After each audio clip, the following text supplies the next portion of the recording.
Hello folks, in this video we're going to talk about Kesari chapter 2। But before start my video I want to say something कि ये इस film का review नहीं है। Review इसलिए नहीं है क्योंकि मैंने फिल्म देखी नहीं है, जैसा कि मैंने अपने पिछले वीडियो में कह दिया था। और जो मेरा प्रेडिक्शन था इस फिल्म को लेकर के वो बिल्कुल सही निकला कि ये एक कोर्ट रूम ड्रामा होने वाला है और ये फिल्म वही निकली। और ये हमेशा नहीं होता कि हर कोर्ट रूम ड्रामा आपको देखने में अच्छा ही लगे, बड़े पर्दे पर आपको देखने में इंजॉयमेंट महसूस हो, ऐसा हर फिल्म के साथ में नहीं होता। उसके लिए खास तरह की स्क्रिप्ट होती है, खास तरह की कहानी होती है, एक अलग ढंग का इंगेजमेंट होता है। और इस फिल्म की कहानी नहीं है क्योंकि एक रियल घटना है जो कि रियल घटना भी नहीं है। जैसे कि मैं इसमें वही सब शेयर करने वाला हूँ कि ये फिल्म भी एक फिक्शनल फिल्म है और ऐसा ये लोग क्यों करते हैं इस पर ये चर्चा रहेगी। करना नहीं चाहिए। कुल मिला के मैं यही कहना चाहूँगा इस पूरे वीडियो में, जिन लोगों को जल्दी में सुनना हो ना उनके लिए बोल दे रहा हूँ, करना नहीं चाहिए भाई। ये चीज़ें गलत है, ये गलत तरह का मैसेज देती है, गलत तरह का इतिहास लोगों को बताती है। और इस तरह के अनटोल्ड स्टोरीज को देखने के पहले दोस्तों आप लोगों को क्या करना चाहिए वो भी मैं इस वीडियो में आगे बताने वाला हूँ, इसलिए बेयर विथ मी। तो चलिए इसमें अब हमारी बातचीत शुरू करते हैं, जो कि थोड़ी विस्तार से हो सकती है और थोड़ा वीडियो लंबा भी हो सकता है, आई डोंट नो। तो यार देखो, ऐसा है, प्रेडिक्शन सबके बारे में तो मैंने बता दिया कि क्या था कैसे था। जिन लोगों ने वो वीडियो नहीं देखा है वो भी ज़रूर जा करके देखें। तो दोस्तों ऐसे फिल्मों में प्रॉब्लम क्या होती है, इन फिल्मों से, इस तरह की फिल्मों से प्रॉब्लम ये हो जाती है कि मैं कई बार अपनी वीडियोस में बोल चुका हूँ इस तरह की चर्चा। हालांकि सारे के सारे क्रिटिक्स इसको अच्छा रिव्यू देना चाहेंगे या देंगे, पता नहीं उनकी क्या अपनी प्रॉब्लम होती है या जो भी है, जो भी वो लोग क्लास मास करके बांटते रहते हैं, पर मैं उसमें भी बिलीव नहीं करता हूँ। मैं केवल ये चाहता हूँ कि जो भी आप लोगों को परोस रहे हो, जो भी आप लोगों को देखने को कह रहे हो, वो चीज़ एटलीस्ट सही होनी चाहिए। केसरी चैप्टर 2, सबसे पहले तो मैं यही कहूँगा कि इस फिल्म का नाम ही केसरी चैप्टर 2 नहीं होना चाहिए था। एंड यस, डिस्क्लेमर दे दूँ कि मैं इस फिल्म को नहीं देखा हूँ। जो भी मैं इसके बारे में बात करने वाला हूँ वो वर्ड ऑफ माउथ से मैंने सुना है, कुछ लोगों ने देखा है उनसे सुना है, मेरे एक दोस्त ने भी देखा है, वो भी जिस तरह का बता रहा था उसके हिसाब से मैं ये चीज़ आपके सामने पेश कर रहा हूँ। और मेरी प्रेडिक्शन सही निकली, इसीलिए मैंने कहा, क्योंकि मैंने कर लिया था प्रेडिक्ट। नहीं तो कल को आप लोग ये कहोगे कि अबे जब तूने देखा नहीं है तो बोल कैसे रहा है, ऐसा है वैसा है। भाई पहले बता दे रहा हूँ कि कहीं जो सुनते हैं हम वही आपको बताते हैं। अब सामने वाले ने गलत बोला है, झूठ बोला है तो मैं नहीं जानता, पर हाँ ऐसा हुआ नहीं है फिल्म जैसा इन लोगों ने बताया है, क्योंकि एक ने नहीं हर किसी ने ऑलमोस्ट वही बताया है। अब इसमें हुआ ये है दोस्तों कि जैसे मैं अपनी बात पर वापस आता हूँ कि मैं हमेशा कहता हूँ कि इस तरह की चीज़ें लोगों को नहीं करनी चाहिए। जब भी कभी आप कोई ऐसी फिल्म बनाते हैं जो कि किसी सत्य घटना पर आधारित हो, जैसे कि जलियांवाला बाग, जो भी लोग पढ़े लिखे हैं, हमेशा लोग कहते हैं ना क्लास मास। मैं एक चीज़ और मेंशन यहाँ पर करना चाहूँगा कि जिस क्लास ऑडियंस की आप लोग बात करते हैं बार बार कि उनको ये फिल्म पसंद आ सकती है, मैं ये क्लियर कर दूँ कि क्लास जो ऑडियंस होती है वो अनएजुकेटेड तो बिल्कुल भी नहीं होती, पढ़ी लिखी होती है, तो उनको पहले से मालूम होता है और इन सब घटनाओं के बारे में बहुत से लोगों को पता है। आपके घर में कोई बुजुर्ग होंगे, उनको पता होगा, आप उनसे ये कहानी पूछ सकते हैं कि जलियांवाला बाग में क्या हुआ था क्या नहीं हुआ था, क्योंकि उनको किसी और ने बताया होगा, उनके दादा परदादा जो भी हो, जैसे भी हो, ये कहानी क्योंकि ये चीज़ हुई थी तो आपको पता चलनी है। सुनने में इसमें ये आ रहा है दोस्तों कि डायरेक्टर ने फिल्मी लिबर्टी लेते हुए किया है या किस लिए किया है, उसका मकसद क्या था, ये तो कोई नहीं बता सकता, पर कुछ चीज़ें चेंज कर दी हैं। अब ऐसे फिल्मों में आप मुझे सबसे पहले तो ये बताइए, चेंज करने का मतलब ही क्या है। जब एक कहानी जिसको कि हर कोई जानता है, अनपढ़ से अनपढ़ इंसान भले उसने इसके बारे में पढ़ाई ना की हो, लेकिन जब भी आप बोलोगे जलियांवाला बाग तो वो भी कहेगा हाँ ये सुना तो है यार कहीं। तो ये वो चीज़ है, आप उसको चेंज कैसे करते हो और चेंज करने का मतलब क्या है, मैं ये जानना चाहता हूँ। चेंज इसमें दोस्तों ये किया गया है कि जो जलियांवाला बाग में शूट हुआ था, जिन लोगों को मारा था जिन लोगों ने, उन लोगों को इसमें दिखाया गया है कि वो लोग अफगानी और गोरखा हैं, जबकि हकीकत में कहा जाता है कि उसमें अफगानी थे ही नहीं, उसमें सिख थे और गोरखा थे।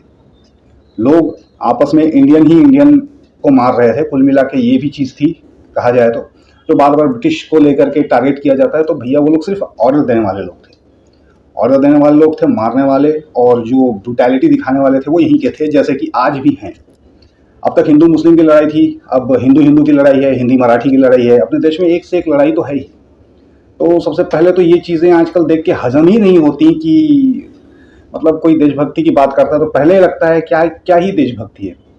मतलब हर स्टेट में जहाँ जाओ वहाँ की अपनी अलग लड़ाई है, हिंदू हिंदू की लड़ाई है और किसी चीज़ की लड़ाई है। इसीलिए तो हम पर लोग राज करके गए हैं और वो समय फिर से आने वाला है। मुझे ऐसा लगता है कि वो लोग राज करेंगे, और मैं कहता हूँ कि आना भी चाहिए। अगर यही हाल हम लोगों ने करके रखा देश का, तो ज़रूर उनको आना चाहिए। कम से कम उनको भगाने के लिए ही सही। पहले हिंदू मुसलमान एक थाली में रोटी तो खाते थे भाई। वेल एनीवेज, आप ही मुझे बताइए कि ये ऐसा करने का मतलब क्या है, उसमें अफगानी को दिखाने की ज़रूरत क्या थी। और जैसे कि मैंने कई बार कहा कि केसरी चैप्टर 2 तो इसका नाम ही नहीं होना चाहिए था। केसरी जो कहानी थी वो 21 सिख की कहानी थी, जिन लोगों ने सारागाड़ी की लड़ाई लड़ी बड़ी ही वीरता से और बड़ी ही कहना चाहिए धैर्य और साहस के साथ उन लोगों ने उस चीज़ का सामना किया था।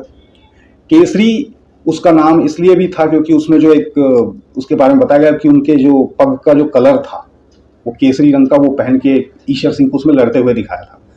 वो चीज़ वहाँ फिट बैठती है, ये टाइटल वहाँ फिट बैठता है, उस फिल्म के ऊपर फिट बैठता है, और वो फिल्म हमेशा मेरे दिल के करीब है। In this court room drama क्या है केसरी, क्यों रखा गया है नाम?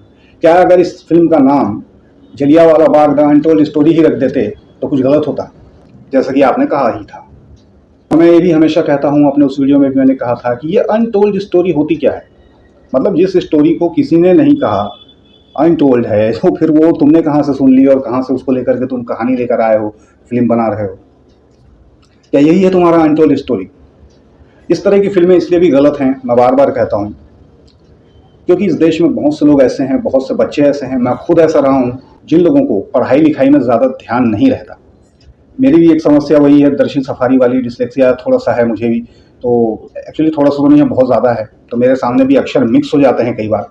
इसलिए कई बार मैं अपने वीडियोज़ में टाइटल वाइटल लिखने में भी यहाँ वहाँ गलतियाँ करता हूँ। बहुत सारी चीज़ें पढ़ी हुई कुछ इधर उधर की वो भूल जाता हूँ।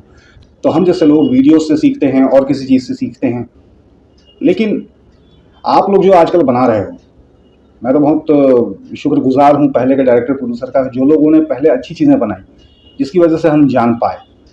आपको पता है, रामायण को पढ़ने से पहले मैंने रामानंद सागर की रामायण देख करके उसके बारे में सीखा था, पता किया था और जान पाया था। बाद में मैंने उसको पढ़ा था और बहुत स्लोली पढ़ा था। बट आजकल का रामायण भी देखो, सीरियल ऐसा नहीं लगता है कि हम श्री राम की कहानी देख रहे हैं, बल्कि लगता है कि डेली सोप, रोज का फैमिली ड्रामा देख रहे हैं, और वैसे ही बनाया गया है, उसी स्टाइल में बनाया गया है। तो ये सब तमाशे चलते हैं, और फिल्मों में भी। एंड अक्षय कुमार के बारे में तो कोई बात करूंगा नहीं, क्योंकि इस बंदे के बारे में बात करके अपना समय गंवाने का मुझे अब टाइम नहीं है। तो ये जो फिल्में जिस तरह की आ रही हैं, मतलब इन फिल्मों का मकसद क्या है, मैं ये आपसे भी जानना चाहता हूँ, पूछना चाहता हूँ। आप ही मुझे बताइए। जब जलियांवाला बाग को हर कोई जान सकता है, आपको ऐसी चीज़ें जाननी है, तो इसका आसान तरीका ये भी है कि यूट्यूब में दोस्तों वीडियोज़ अवेलेबल हैं बहुत सारे।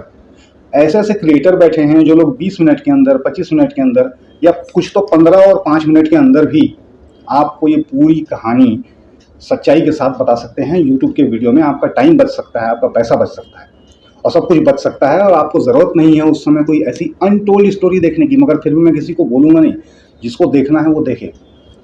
People who want to see Akshay Kumar in this kind of role, definitely you should go. And who's biggest fan of Ananya Pandey और आरमागवन, so आप लोग भी जा सकते हैं, देख सकते हैं। पर यहाँ तक बात करते हैं क्लास ऑडियंस की, तो मेरी उनसे भी बातें होती हैं। उन लोगों ने भी कहा है कि नहीं यार, स्टोरी को तो उन लोगों ने अपने हिसाब से ही कस्टमाइज़ किया है। तो जब ऑडियंस समझ रही है, और जहाँ आपको असली स्टोरी जानने की ज़रूरत है, जहाँ आपको सीखना है, तो आप देख सकते हैं। And also I would say कि आप कहीं भी जाने के पहले, कोई भी अनटोल्ड स्टोरी देखने के पहले देखिए। बिल्कुल मैं मना ही नहीं कर रहा हूँ कि नहीं देखना है, देखो उसको, लेकिन before dive into that story you should watch first your Google. Google से पूछो, मेटा से पूछो, जेमिनी से पूछो, जैसे कि मैंने भी पूछा था, क्योंकि दिलचस्पी तो रहती ही। मैंने भी इसमें देखा, मैंने भी इसको पूछा, जेमिनी ने जो उत्तर दिया है वो भी मैं आपको दिखाता हूँ, आप खुद ही देख लीजिए अपने आँखों से। तो इस तरह की फिक्शन बना के इन चीज़ों को क्या मिलता है, आपको क्या दिखाना चाहते हैं, जब वो भी ऐसे समय में जब देश का माहौल ऑलरेडी इतना ज़्यादा ख़राब है, एक दूसरे के लिए छवि खराब हो रही है, और उसमें इस तरह की फिल्में आती जा रही हैं जो लोगों को और बरगला रही हैं, पागल कर रही हैं। यार फिल्म बनाना है तो अच्छी फिल्में बनाओ, ढंग की फिल्में बनाओ, और कुछ सच्चाई दिखाना चाहते हो तो सच्चाई को सच्चाई दिखाओ। अनटोल्ड बोल बोल के ये फालतू स्टोरी क्यों बनाते? वीडियो में दोस्तों मैं यही आप लोगों से कहना चाहता था कि इस तरह की मूवी देखने के पहले आप अपनी रिसर्च ज़रूर अपने लेवल पर करें और उसके बाद फिल्म देखें, अपने आप समझ जाएंगे। फिल्म देखकर भी कुछ ज़्यादा बवाल ना करें, चुपचाप घर आ जाएं। एटलीस्ट आप फालतू की चीज़ों को बिलीव करने से तो बचोगे। वरना अभी कम दिमाग के जो लोग हैं हमारे देश में, वो लोग, कहने को मैं बहुत कुछ सच्चाइयाँ बोल सकता हूँ यार, लेकिन कौन अपनी जान का रिस्क लेगा इस देश में। जो भी बोलना चाहता है उसकी जान के ऊपर एक तलवार लटक रही है, और हम तो वैसे ही डरपोक आदमी हैं। इसीलिए खुश रहो अपने धोखे की दुनिया में। और हाँ, छोटी मोटी कोशिश मैं करता हूँ, और एक बहुत छोटा स्मॉल स्टेप है आपको बरगलाने से बचाने का। देखो ज़रूर, मगर बिलीव तभी करो जब खुद रिसर्च कर लो। 2 सेकंड ही लगेंगे। जेमिनी से पूछो, बोल के पूछ लो, गूगल से पूछ लो या मेटा से पूछ लो, तीनों ही आपके पास अवेलेबल हैं, आपके पॉकेट में।